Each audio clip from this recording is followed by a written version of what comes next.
My name is Lindsay Morrow. I'm 36.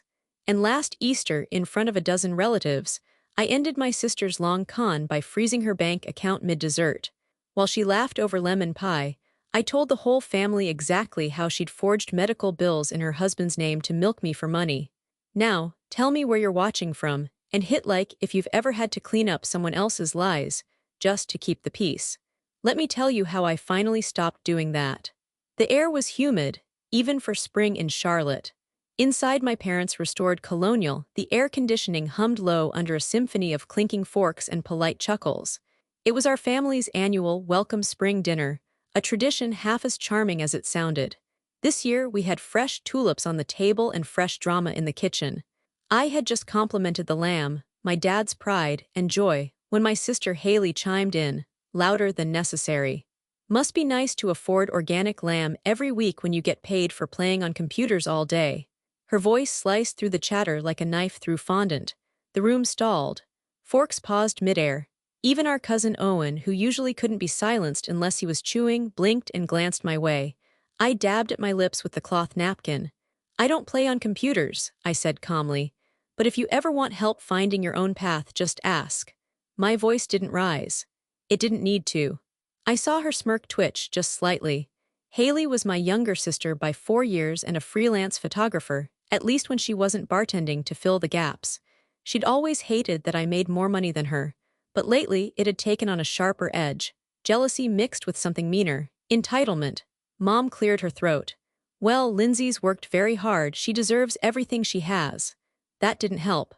Oh, I know, Haley said sweetly. She's very good at reminding us all. The house, the car, the vacations, just one big humble brag all year long. I felt Aaron tense beside me. My husband's hand slid under the table, resting lightly on my knee. I didn't squeeze back, I didn't need reassurance, I needed clarity. Actually, I said, taking a sip of my wine, if anyone's curious about breaking into tech, I've helped 3 women in the neighborhood pivot careers. Happy to walk anyone through it. There it was. The offer, clean, genuine. Haley's eyes narrowed. So now you're a mentor? No, I smiled, just your sister. The silence after that wasn't awkward, it was electric. Haley shrugged like she hadn't heard me, then reached for the bread basket and muttered, some of us don't have husbands to fall back on. That hit harder than I let show. Aaron shifted in his seat, but I shook my head slightly. Not now. Haley's boyfriend Trevor was absent, as usual. And though she never said it outright, Haley resented that I had stability, both emotional and financial. She called Aaron too polished, and once told me I had a predictable marriage. Meanwhile, she was 2 years deep in a situationship that offered neither security nor affection. After dinner, when the dishes were being scraped and conversation had fractured into side chats, I caught her watching me from across the room. Her eyes were unreadable, but I'd seen that look before. She wanted something. And soon I would find out what it was. But for tonight, I just let the tension settle like dust on the good china. The next morning I texted Haley before I could second-guess myself. Me, want to grab brunch, just us? My treat, Haley *, sure. If you're buying, how could I say no? I chose our old spot, the rooftop cafe above the art gallery downtown. It had been our tradition once. Before things got sharp. Before her words started coming with edges.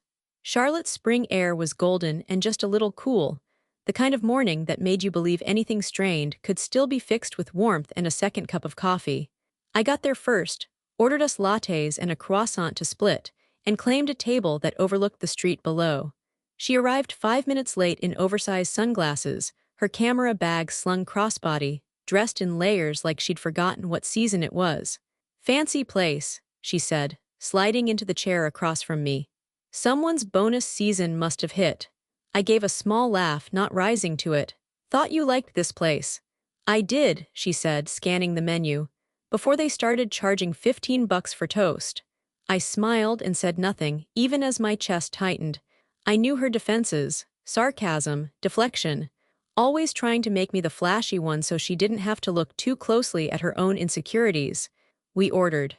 She asked for the cheapest thing on the menu, avocado toast, ironically, and a second latte, since you're paying. I waited until the server was out of earshot. Hey, I've been thinking, I said. You've got talent, Haley, real talent, but I looked at your website last week. It hasn't been updated since last fall. She raised an eyebrow, lips curling. You've been checking up on me. I was trying to help. I thought maybe we could sit down together, do a little rebrand, make it more searchable, set up a client intake form, stuff I know how to do. She blew on her coffee slowly. Here it comes, the unsolicited tech advice. It wasn't unsolicited, I asked you to brunch to talk. I thought you wanted to hang out, she said, eyes narrowing. Sister to sister, not get a lecture on my business. It's not a lecture, Haley, it's support. You've said before how hard it is to get steady clients. Because people don't want to pay for photography anymore unless you're a Kardashian or shoot weddings every weekend. That's why I want to help you pivot, build passive income, maybe offer editing presets, host an online class. God, listen to you, she cut in. Editing presets, online courses. I don't want to turn into one of your LinkedIn success stories. I flinched. I never said you had to be me. No, you just want me to use your magic tech fairy dust to clean up my messy artist life so I can impress mom and dad like you do. That was low. Our parents had always been gentle with both of us, but I knew she believed they looked at me like the gold standard. Maybe they did, but it wasn't because I asked them to. I sighed, watching her stir her drink like it had offended her. It wasn't charity, Haley. It was a sister trying to help. Same difference, she muttered, finally looking out over the edge of the terrace. We sat in silence for a while, the conversation cooling as quickly as the coffee. Below, people strolled the sidewalks, laughing, alive with the energy of spring.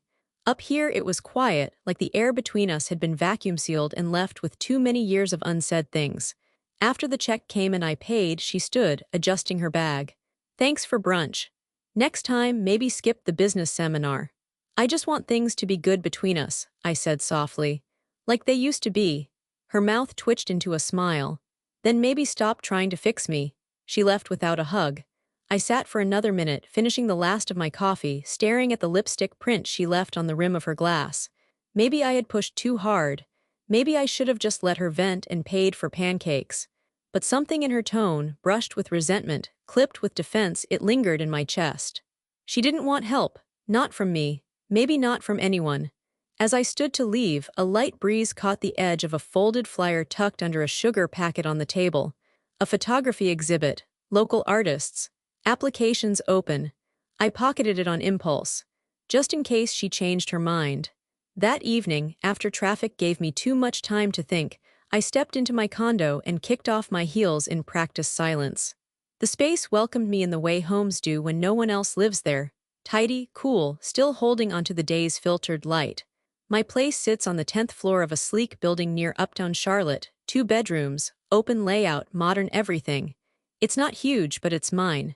Every clean surface, every quiet corner, every cushion arranged just how I left it. I dropped my bag by the kitchen counter and moved toward the bookshelf in the hallway. I wasn't looking for anything. I just needed to touch something old. My hand grazed a dusty frame. I pulled it down gently. The photo inside was faded, sun-bleached around the corners. It was the two of us, Haley and me, on Grandma June's porch. We were maybe 10 and 6. She had us each holding an envelope, smiling like we were about to buy candy, not sit through a budgeting lesson. I sank into the sofa, the picture still in my hand. Do you remember this, Grandma? I whispered into the quiet. Because I do. Grandma June was a retired math teacher who didn't believe in allowances. She believed in structure. We'd visit her every other summer, and the first morning she'd sit us at the kitchen table with a bowl of oatmeal and 3 envelopes each, spending, saving, giving. I loved it. The logic, the order, the promise that if you planned well, life rewarded you. That money wasn't magic, it was math. Haley, she hated it. I'm not stuffing paper into envelopes like some old lady at a church bake sale, she had whined once, pushing hers aside. Planning is for people with no spark. No spark. That phrase always stuck. She wanted adventure, chaos, to live in the moment. I used to admire that about her. Now I wasn't so sure. The thing about people who chase spark over structure is, they don't always notice who's paying for the matches. I traced the edge of the photo with my thumb. Back then she was this wild little blur of motion and curls, already deciding rules weren't for her. I thought we'd grow up and meet somewhere in the middle, me with a little more whimsy, her with a little more discipline. But here we were, decades later. I was still building budgets. She was still chasing escape. And now she was accusing me of trying to fix her. I rested the frame on the coffee table, next to a half-finished candle and the unread finance book I'd picked up weeks ago. The apartment was quiet, but my thoughts weren't. I couldn't shake something from earlier, how she'd bristled when I mentioned her website. Her tone, her body language, not just defensive, cornered like she was hiding something. It had been happening more often lately. Snide comments, the sudden avoidance. And then this cold brunch, right after that dinner blow-up. Something didn't sit right. I walked over to my laptop, opened it, and typed her name into the search bar. Her photography site still hadn't changed. Her latest shoot was from a festival last fall. No blog updates. No new portfolio work. Nothing about pricing or bookings. For someone who claimed to be swamped with side gigs, her digital presence was eerily still. Then again, maybe that's just Haley being Haley, flying by the seat of her pants, refusing to play the game. I clicked away from the page. This wasn't my business. Except, she'd made it my business by throwing my job, my life, my choices in my face over lamb and lattes. And I had this gnawing feeling that her bitterness wasn't just envy, it was deflection. It felt like something else was going on, something bigger. Aaron came home a little after 7, dropping his bag by the door. "Hey," he said, kissing my forehead. "You okay?" "Yeah," I nodded too quickly. "I mean, I had brunch with Haley, so you know." "That bad?" "Not terrible, but not great. She thinks I'm trying to fix her." He gave me a look. "Were you?" I offered to help her with her website. She snapped, said I was being condescending. Aaron didn't respond immediately. He walked to the fridge, poured himself a glass of water, then leaned on the counter. "You weren't trying to fix her," he said gently, "but you were trying to help on your terms. She probably doesn't see the difference." I chewed on that for a second. "Maybe," I said, "but there's something else, I don't know. It's like she's hiding something. She's been weirdly cagey lately." Aaron tilted his head. "Weird how?" I hesitated. "Just avoidant, defensive, snapping at any question that sounds like concern." He shrugged. "Could be pride, could be shame, could be both." I nodded. The last bit lingered, could be both. The breeze outside picked up, ruffling the curtains. The condo glowed with the last pink streaks of daylight. As I sat back down, the photo still on the table beside me, I realized something unsettling. Every time Haley got into a mess, someone bailaid her out. And lately, I hadn't heard her mention Trevor once. A week passed. Quiet, too quiet. Then my phone rang. It was Haley. I almost didn't answer. After brunch, I'd given her space on purpose. But something about the timing, Sunday evening just after 6, made my stomach tighten before I even swiped. "Hey," I said softly. There was a pause, then a shaky inhale. "Linz, I didn't know who else to call." My grip tightened on the phone. "What's wrong?" Another breath, thinner this time. "It's Trevor." That name again, the one that had been absent for weeks. "What about him?" I asked, already moving to the couch, bracing myself. He's sick," she said, voice cracking. "Like really sick." I sat down hard. "What do you mean sick?" "They found something, a condition. It's complicated." She rushed the words, like if she slowed down, she'd fall apart. "He needs treatment, ongoing, and insurance is barely covering anything." I closed my eyes. Images raced through my mind, hospital rooms, monitors, fear. "Haley, why didn't you tell me sooner?" "I didn't want to," she snapped, then softened immediately. "I mean, I didn't want to burden you. You already think I'm a mess." "I never said that." "You don't have to," she whispered. "I hear it anyway." There it was. That old wound, bleeding through everything. "Okay," I said carefully. "Slow down. What kind of treatment?" "Specialists, therapy, meds, out-of-network stuff." Her voice wobbled again. "It's thousands, Lindsay, and I can't keep up. I'm drowning." The word hit me square in the chest. Drowning. I stood and paced, the city lights outside my window blurring as emotion took over logic. This was my sister. Whatever our tension, whatever the jealousy, she was scared. "How much?" I asked. She hesitated. "Don't even know the full total yet, but the first few months alone, I don't know how we're going to do it." There it was, the unspoken ask. "I can help," I said before Aaron could catch my eye and caution me otherwise. "You what?" Her voice sharpened in disbelief. "I can set up monthly transfers just until things stabilize." There was silence, then a soft, broken sound, half sob, half laugh. "I knew you'd say that," she said. "I didn't want to rely on you, but I don't have anyone else." My heart clenched. "You do, you have me." When the call ended, I stood still for a moment, phone pressed to my chest, as if that could steady the rush of feeling.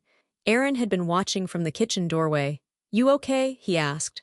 "Trevor's sick," I said. "She says the treatments aren't covered." He didn't respond immediately. He walked over, sat beside me. And I told her I'd help. He exhaled slowly. Of course you did. I opened my banking app, fingers already moving. I'll set it up recurring, that way she doesn't have to ask every month. Aaron watched the screen. How much? I named the number. His eyebrows lifted just slightly. That's generous. She's my sister, I said, defensive before he even criticized me. I know. His voice was calm, too calm. I just hope she's being honest this time. I paused. What do you mean? He chose his words carefully. She's been distant lately, defensive. Now suddenly there's an emergency. So you think she's lying? I snapped. No, he said gently. I think you want this to fix things, and I don't want you hurt if it doesn't. I finished setting up the transfer and hit confirm. Maybe this will bring us closer again, I said, more to myself than to him. The confirmation email chimed almost instantly. Aaron squeezed my hand. I hope so. Later that night, Haley texted. Haley, I don't know how to thank you. You're saving us, truly. I stared at the words for a long time. Saving us. Hope flickered in my chest, fragile but warm. Maybe this was the moment things shifted. Maybe generosity, real generosity, not advice or fixes, was what she needed from me all along. As I set my phone down, I ignored the quiet voice in the back of my mind, the one asking why I hadn't heard Trevor's voice at all. The payments went out on the first of each month like clockwork. No thank you messages anymore. Not after the second month. But Haley didn't ask for more either, so I took that as a good sign. Maybe she was finally catching her breath. I tried to check in every so often, nothing dramatic, just small, sisterly things. A forwarded meme. A hey, how's Trevor holding up? Or let me know if you want to get coffee this week. Her replies were always the same. Haley, busy. Maybe next week. Haley, sorry, crazy day. Hope you're good though. Haley, Trevor's wiped. We're laying low this weekend. I didn't press. People deal with stress in different ways. She'd show up when she could, or so I told myself. Aaron started saying less about it. He'd see me reading one of her two-word texts and raise his eyebrows, but he never said, I told you so. He didn't need to. The cookout came in early June. Dad's backyard, burgers, cold drinks, and mismatched chairs dragged into a wide circle under the oaks. Everyone was there, cousins, uncles, even Aunt Mel, who usually skipped family things unless there was brisket involved. Haley arrived nearly an hour late. She wore huge sunglasses and a flowy sundress, laughing at something on her phone. She barely made eye contact when she hugged me. Hey Linz, she said, then floated toward the food table like she hadn't been dodging me for weeks. Trevor followed behind her, carrying a cooler. He looked fine, healthy, even. He gave a few side hugs, joked with Uncle Scott about baseball, and then started helping Dad with the grill like it was any other summer. I stood there, frozen with a paper plate in my hand, watching him lift a propane tank with zero hesitation. His treatments must be working, I said quietly to Aaron. Aaron handed me a soda and didn't look away from the grill. Or something doesn't add up. I shook my head. He probably has good days. Aaron said nothing. Later, while everyone gathered for group photos, Haley stayed glued to her phone, angling away when I tried to catch her eye. I walked up and stood beside her. Hey, haven't seen you in weeks, you okay? She looked up, startled. Yeah, just tired, you know. Still a lot of appointments, she nodded quickly. Yeah, so many, it's a lot. I could come with you sometime if you want. Sit in the waiting room, get lunch after. She blinked like I'd spoken a different language. Oh, that's sweet. But Trevor's mom usually takes him now. She, rearranged her schedule. Right, I said, that makes sense. Anyway, she added, backing away a step, I should go check on the potato salad. She left without saying more. On the drive home, Aaron turned the music down. Still think this is about stress? I stared out the window. The sun was dipping low, casting long shadows across the road. She'll come around, I said. Once things stabilize, she's just overwhelmed. Aaron didn't argue. But he didn't agree either. That night, I checked my bank account again. All the transfers were there, 4 months worth now, no withdrawals on her end. Just automatic deposits going out like offerings into a silent void. I clicked through her social media. Nothing new, no updates, no photos of Trevor in clinics. No mentions of doctor visits, just throwbacks, filtered selfies, and the occasional artsy skyline. The doubt I'd pushed down for weeks began to surface, slow and heavy, but I shook it off. She wouldn't lie about something like this. She couldn't, right? Thanksgiving always brings a certain kind of chaos. My mom's kitchen turns into a war zone. My dad pretends to be helpful by organizing napkins, and someone always forgets the cranberry sauce until halfway through the meal. This year, I showed up early with my go-to side dish, sweet potato casserole with the marshmallows perfectly toasted, and a little extra something in my chest, unease I couldn't quite name yet.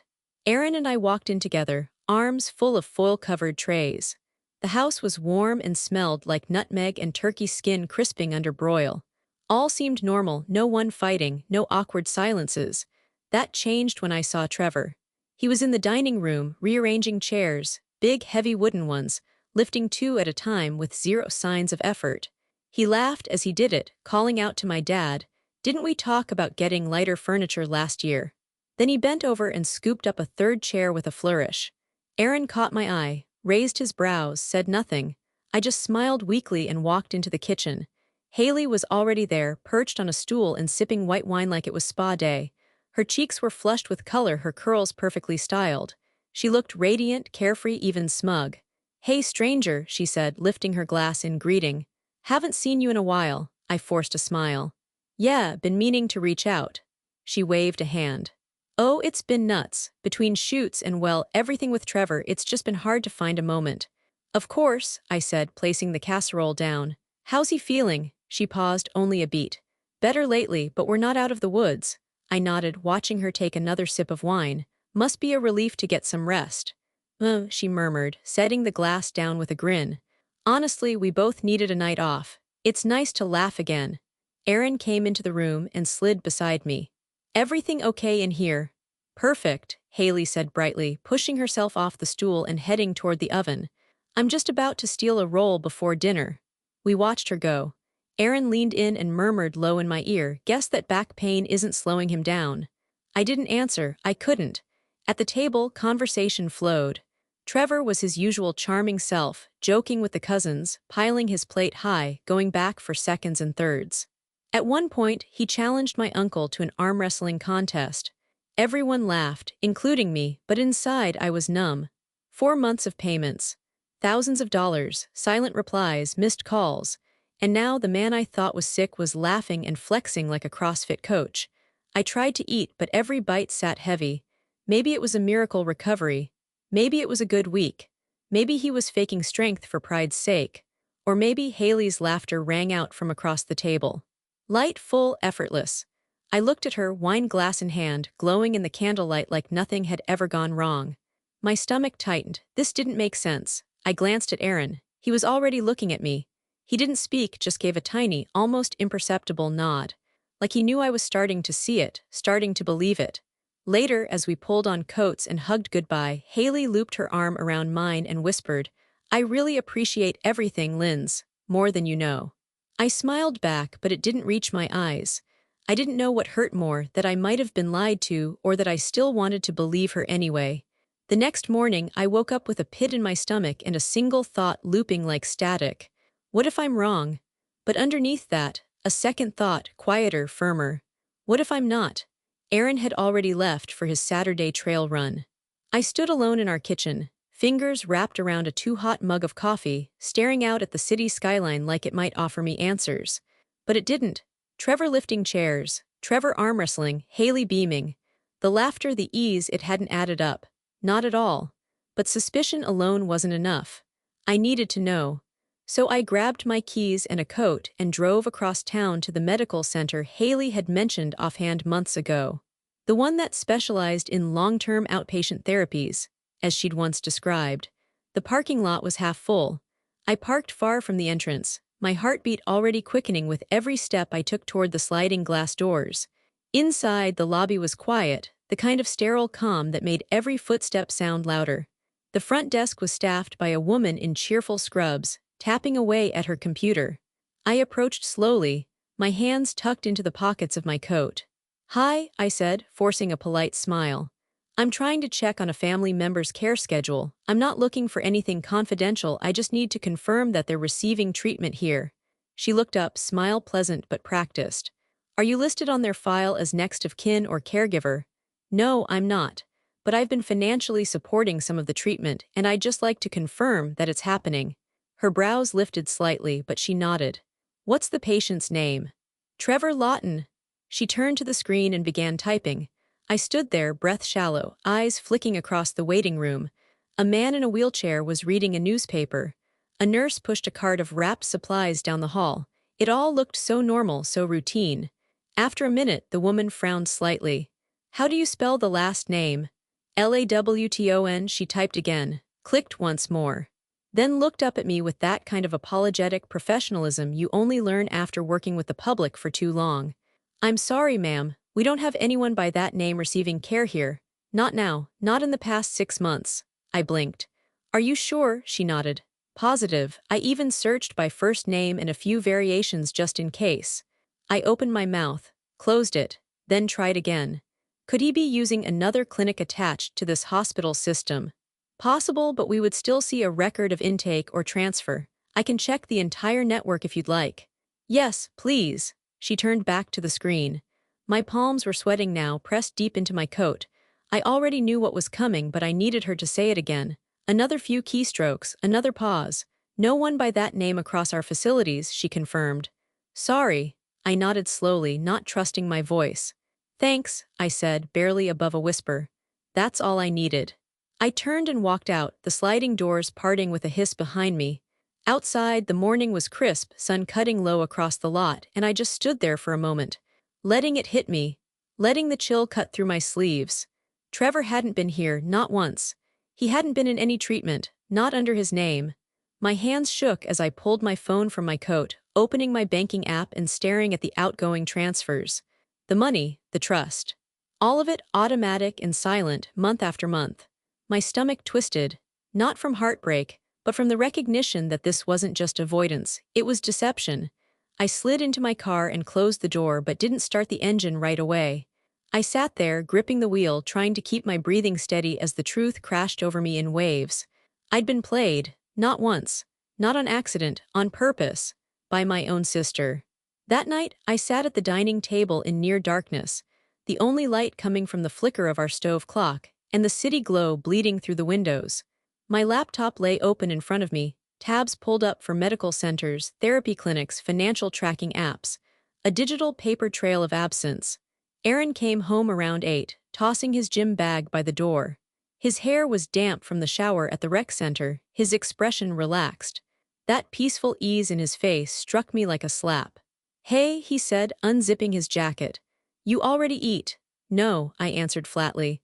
I went to the hospital today. He paused mid-step. Which hospital? The one where Haley said Trevor was getting treatment. Aaron didn't respond, but his posture shifted, shoulders straightening slightly, a tell I recognized too well. I closed the laptop with a soft click. They've never heard of him, not there, not anywhere in the network. He blinked, eyebrows lifting. Wait, what? There's no record. No appointments, no intake, no treatment. Aaron walked slowly toward the table, sitting across from me like I was a fragile object. Are you sure? I had the woman at the desk check everything, even alternative spellings, nothing. He rubbed the back of his neck, eyes narrowing with thought. That's strange. I leaned forward, locking eyes with him. You've talked to Trevor, you've seen him. What did he tell you he was being treated for? Aaron looked caught, his brow furrowed. I didn't really ask for details. Yes, you did, I insisted. That night, remember, when we first started the payments, you said, let's hope she's being honest this time. You already had doubts, so what did you think he was dealing with? He swallowed. I thought, I don't know, maybe mental health stuff, PTSD maybe, something he didn't want to talk about. My voice turned sharp. Mental health, Haley said he needed physical treatments. Multiple, expensive, not covered by insurance. Aaron stared at me blankly. She never told me that, not in those words. I sat back slowly, feeling the chill rise up my spine. So you never believed it, not fully. I didn't say that, he said carefully. But you didn't question the payments either, he winced. Because I thought you had, you always do. The room fell into silence, but inside me noise, screeching, crashing realization. I had been the only one who truly believed Haley. Aaron hadn't.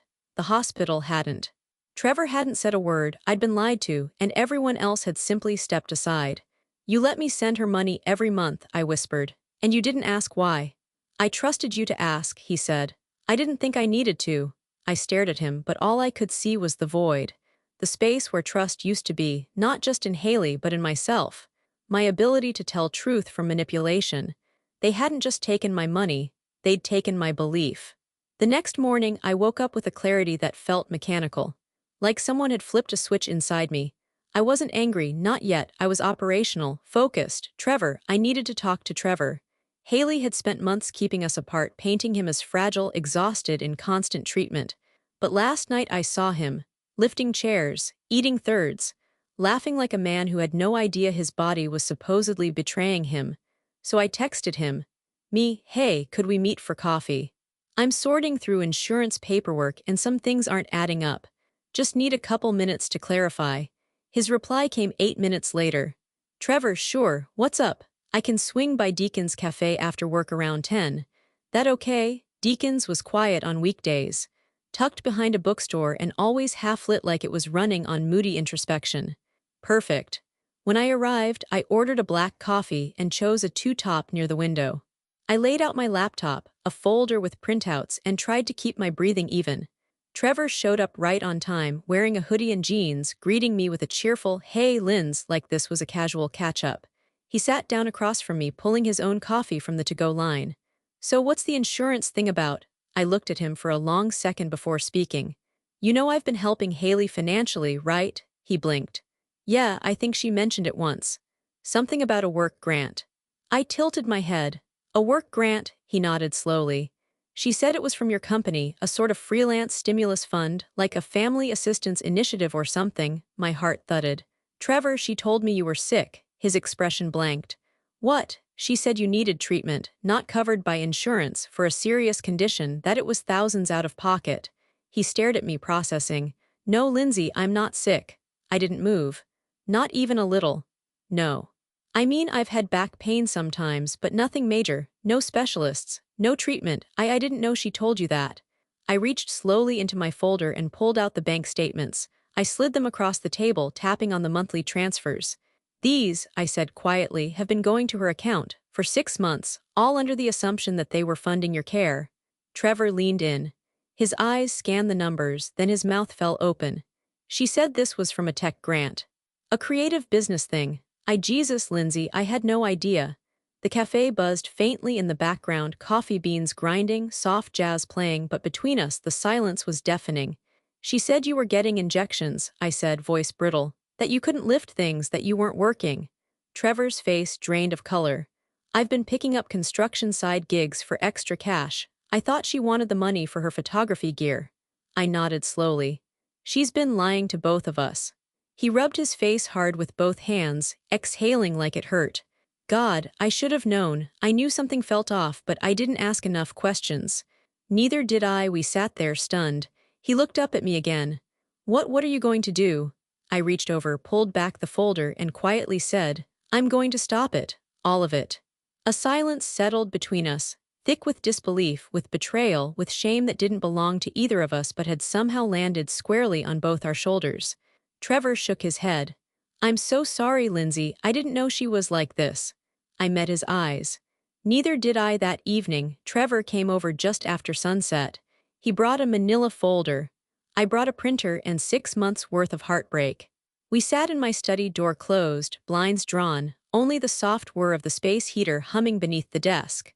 The walls were lined with books and framed certifications, but tonight it felt more like a war room. "I went through our mail," Trevor said, pulling out wrinkled statements and a few envelopes with pink overdue notices. "Some of these credit cards, I didn't even know we had them." I took the papers from him and began cross-checking names. One was in his name, 2 weren't. "Jay Keller." I asked. "Her cousin," he muttered. "Lives in Oregon. They talk like twice a year." I looked up. "She's using his name for credit," he nodded slowly, dazed. "And look at this, she listed you as the employer on the account." My breath caught. I took the printout and squinted at the fine print. Employer, Lindsay Monroe Tech Solutions LLC, a company I'd dissolved 4 years ago. "She's been fabricating entire applications," I whispered. "Not just lying about the money, building fake profiles." Trevor ran both hands through his hair and leaned back, eyes glassy. "I don't know who I married." I stared at the growing pile of evidence. My bank transfers, her credit card statements, invoices she'd apparently made up to justify the amounts, one even labeled outpatient imaging copy. "She typed this in Arial," I muttered bitterly. At least use a believable font if you're going to forge medical bills. Trevor gave a short, stunned laugh. Then just as quickly, he looked down again. I thought she was struggling, that she just needed a little time to get on her feet. She had time, I said, and she spent it building lies. I opened a fresh spreadsheet and began matching dates from my bank with her credit purchases. Look at this, my payment went out on June 1st. She bought a designer handbag on June 3rd. He flinched. I kept going. And this one, July 1st payment. Spa package on the 5th. VIP concert tickets a week later. All while telling me you were too weak to get out of bed. Trevor closed his eyes. I didn't even go to that concert. She said it was a friend's birthday. She was using your health as her cover. She counted on both of us to stay quiet, me out of guilt, you out of trust. I pressed print again. Pages spilled out statements, screenshots, false documents. She didn't just take advantage of me, I said quietly. She made me part of it. Trevor nodded, swallowing hard. What are you going to do? I stood up slowly and stacked the papers into a thick file. I'm cutting her off, financially, completely, the bank's being notified first thing tomorrow. Trevor's voice was barely audible. Are you going to tell her? I looked at him. No, I'm going to show her. A silence settled between us, less stunned now, more resolved. There was still grief in the air, yes, but it had started to transform. Into purpose. Into something cold and sharp and necessary. Trevor stood, tucking his hands into his jacket pockets. I guess I'll be hearing from her when she finds out. Probably, I said. But this time she won't be hearing from me alone. He met my eyes, nodding. As he left, I looked down at the folder in my hands, the one filled with every lie she'd told, every receipt of my misplaced faith. Tomorrow, the truth would arrive on her doorstep. And it would not be gentle. Sunday dinner at Mom and Dad's was Haley's idea this time. A family reset, she called it in the group text. She even used a heart emoji. I didn't reply, but I showed up, so did Trevor. When I walked in with Aaron, the first thing I saw was Haley out front, laughing next to her shiny new SUV. It was fire red, the kind that demands attention, parked at an angle like it owned the driveway. I hadn't seen that car before. Inside, the dining room looked picture perfect. Plated salads already set, candles lit, wine poured. Haley floated from chair to chair like the hostess of the year, cheeks flushed and eyes glittering with something that wasn't joy. Performance. I waited, patiently, through the appetizers, through the story she told about a crazy client who hadn't paid her on time, which she punctuated with loud, exaggerated sighs. Trevor stayed quiet, watching her like someone trying to remember where the exits are. Dessert came out, Mom's famous pecan pie. And I finally spoke. Nice new car, Haley, I said lightly, slicing into my piece. Trevor's looking good too. I guess the treatment worked miracles. The entire table stilled, forks suspended midair. Haley blinked. Excuse me. I just said it's amazing how quickly things turned around, considering how serious everything was. She gave a short, incredulous laugh. Wow, you're really going to be that bitter? No bitterness. I smiled.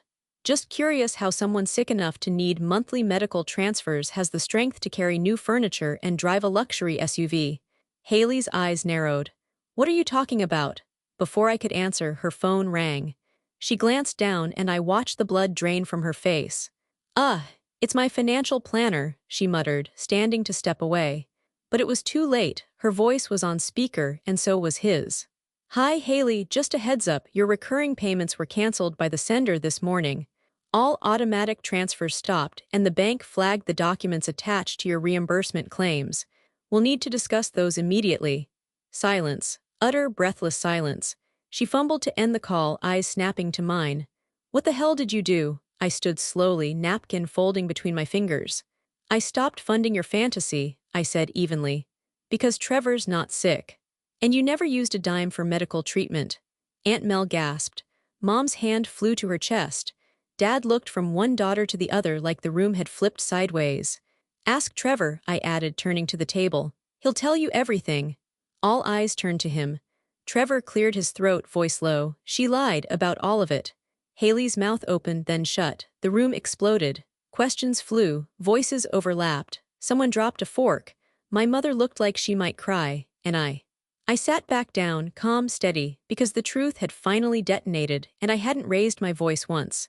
In the days that followed, the group chat was eerily silent. No memes, no family updates, no pie recipes, just a shared sense of whiplash and the echo of Haley's unraveling. Mom called me first. Her voice was soft like she was stepping around glass. Was it really all fake, Lindsay? I wanted to cushion the blow, but I couldn't anymore. Yes, I said, all of it. There was a pause. Then a quiet, I'm sorry you had to carry that alone. It wasn't just mine to carry anymore. Haley tried to go silent at first, but too many questions had been asked. Too many eyes had turned toward her with expectation. Her lies had spilled beyond me and Trevor. They had become a debt she owed the whole family.